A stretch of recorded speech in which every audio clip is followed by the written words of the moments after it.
C'est important ce que vous dites, parce que certains, à l'instar de l'ancien Premier ministre Jean-Pierre Raffarin, posent ouvertement la question de savoir si les États-Unis viendraient encore en aide à la France, à l'Europe, si nous en avions encore besoin aujourd'hui. Est-ce que l'Amérique de Trump ferait la C'est même terrible chose? parce que s'il pose la question, ça veut dire qu'il intègre le fait qu'on n'est toujours pas capable de se défendre par nous-mêmes. Bon, donc c'était une assez bonne question, mais elle se pose des deux... Il ne croit pas justement à la défense européenne.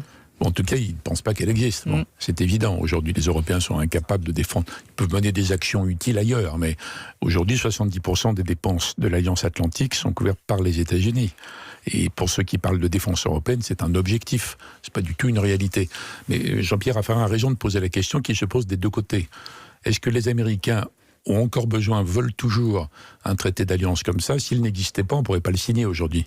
Il n'y aurait pas la nécessité absolue qui était d'empêcher que Staline contrôle l'Europe de l'Ouest. Mais ça existe. Et même Trump n'ira pas jusqu'à dénoncer le traité. Il peut maintenir le doute. Il peut taper sur la tête des Européens s'ils ne dépensent pas assez parce qu'il veut plus de budget pour que les Européens achètent des armements américains. Et du côté européen, qu'est-ce qui domine? Est-ce que c'est la trouille? Que finalement les Américains ne soient plus des protecteurs sûrs et automatiques?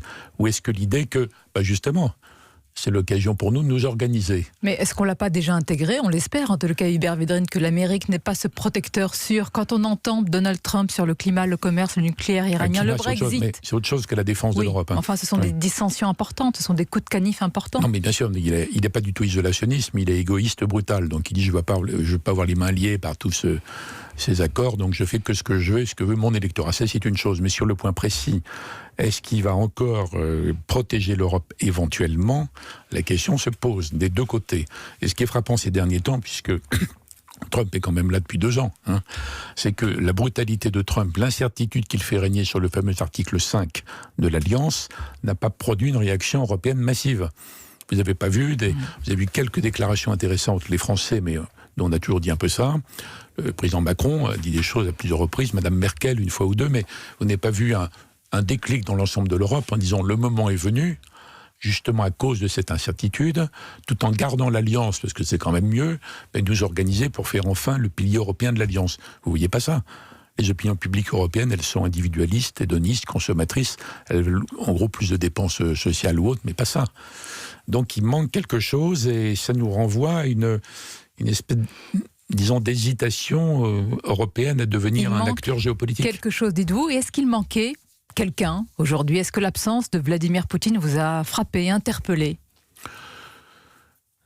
Enfin, on peut comprendre qu'il ne soit pas là, parce qu'il n'est pas, l'URSS n'est pas dans le débarquement. Mais l'URSS pas directement, mais c'est elle qui a payé de très loin le plus lourd tribut. L'URSS a joué un rôle vital, j'ai rappelé Stalingrad, dans l'écrasement d'Hitler, naturellement. Non, ce qui est choquant, c'est qu'on n'aille pas à Moscou.